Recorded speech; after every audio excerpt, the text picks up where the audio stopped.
kaibigan mo, naka 1,000, naka 1,000. Di ba 3,000 siya? Ganito ang gagawin ng company.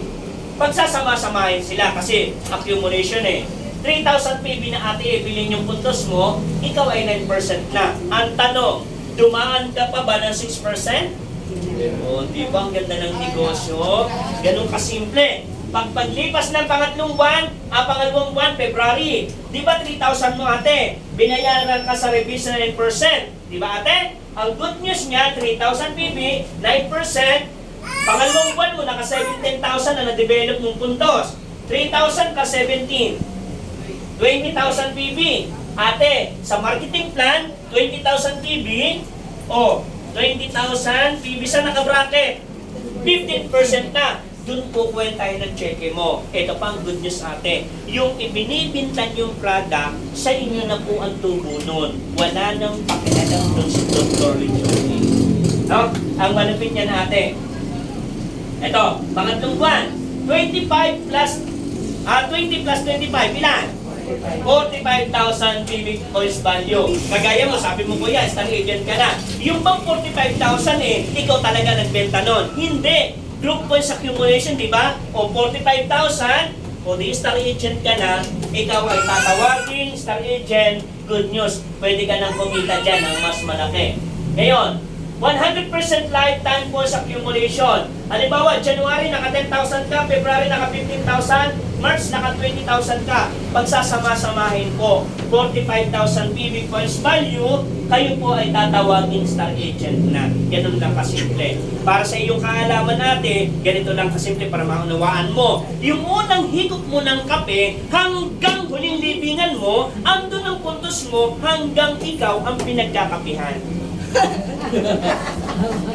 Maganda negosyo, di ba? Ganun lang kasimple. At ang pinakamaganda, no demotion, no reversion. Hindi ka na mawawala sa DXN. At ang pinakamaganda ito, push a promotion. Naniniwala ba kayo na may mga taong mas masipag kaysa sa inyo? Halimbawa, ikaw yan, kuya, na-invite mo si A, saksakan ng tamad, rupro ka ng tamad, katamad-tamaran, ito ay kubod ng tamad. O, ito naman naka-invite na sobrang sipag, guwapo, simpatiko, cute, mabango, malaki pangarap. Sino yan? Walang iba, kundi ako. Yan. Nakabuha ko ng 45,000 PB. Sa ibang company, pinuputol, hinihiwalay. Pero kung wala si Ate Evelyn, wala din kami dyan. Alam mo, ganito ang mangyayari. Dahil ako nag-star agent, di ba nakabuha ko ng 45,000? Ganito ang mangyayari. Di ba itong 5 na to, wala namang ginawa. Ito ho ang mangyayari. Lahat ng dadaanan ko star agent, pati si Ate Evelyn star agent. Kaya lang ito lagi. Ang pabor lagi ng company, kung sino mas masipag, yun ang papaboran, siya ang star agent. Di ba? Tapos, ito naman po, kumita ng 5,000 si Ate Evelyn. Kung sino mas masipag, doon papabor ang company. Kaya walang nauna, walang nauli. Kagaya nyo, halimbawa, ang apply mo ay si Douglas, siya ay senior diamond. Ikaw ay nag-diamond. Kung mas malaki naman ang production mo, mas malaki ang kita mo kaysa sa kanya. Ganun kasimple ang negosyo. No? Eh, sabi ko nga sa inyo meron nga dito travel yung downline, yung upline ay hindi. O, saan ka nakakita ng gano'n? Kaya pair yung negosyo ng DXN. Hindi ko muna ako si Douglas, upline ko. Sasabihin, siya mas malaki kita. No! Siya ay pwede kong unahan. Kaya walang nauna, walang nahuli sa DXN. No? Eto, paano mag-Star Ruby? Sinong Star Ruby na dito? Okay. Paano ginagawa Star Ruby? Dapat may 3 kang Star Agent. Anong tawag sa'yo? Okay. Kada akong tawag sa inyo, Executive Senior Star Ruby.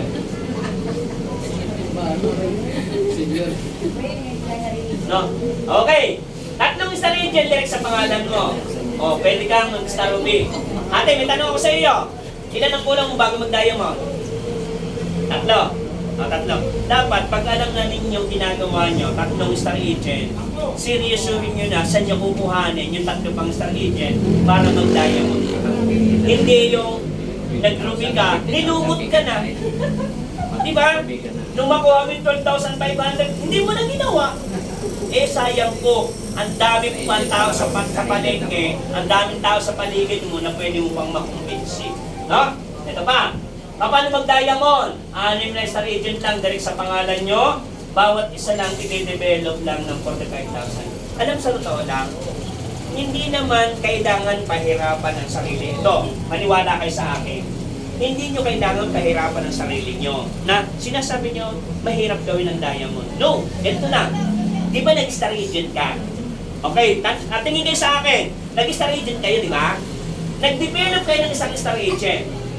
Oh, ang gagawin mo naman, paulit-ulit lang eh. Na i-develop mo. Halimbawa, ito yung upline ko. Isa, nag-star agent. O di 5 na lang para ako mag-diamond. Nakadalawa na ako. 4 na lang para mag-diamond. Nakatatlo ako. Star ruby ako. O, nag-star agent. O 4 na. Di dalawa na lang. Nag-star agent. O di 1 na lang. Nag-star agent. O di diamond ako. Hindi mo kailangan pahirapan ang sarili mo. Magde-develop ka lang ng star agent sa loob ng 1 taon na 6. Pag yan ay na-develop mo at nag-qualify ka rin, diamond ka na. 37% ka na. O, hindi ako nagagalit. Umpisa pa lang to. Pinapakita ko lang sa iyo yung relate. Napakadaling gawin ng DXN sa mga taong masisipag. Diba? Pero kung tamad ka, ako lang sasabi sa iyo, no? Mahirap na ang tao talagang tamad. No? Kaya yung taong tamad nakalagay sa Biblia, di ba ate? Buti mo nakalagay sa Biblia yan, ang taong tamad huwag pakainin. Tanda tayo, tapos mababasa mo doon sa baba, lasunin mo na lang. Sabi Seth, sabi niya, sino nagugutom pa kayo? Eto ba? Higit sa lahat, pag nag-diamond ka, 37% ka, potential income, 30 mil hanggang 100,000. Alam nyo, maikwento ko lang po. Ako po ay nag-diamond 1 year in 3 months. Nag-diamond po ako. Eh, buti nga kayo, 6. Nung ako mag-diamond 12. 12 star agent, noon, nag-diamond ako. Bawat isa pa, 60,000. Oh. Kaya ako, nung i-implement po ang tinatawag nating simplified marketing plan, hindi po ako dumaya ng diamond. Ako po ay tinawag ng executive diamond.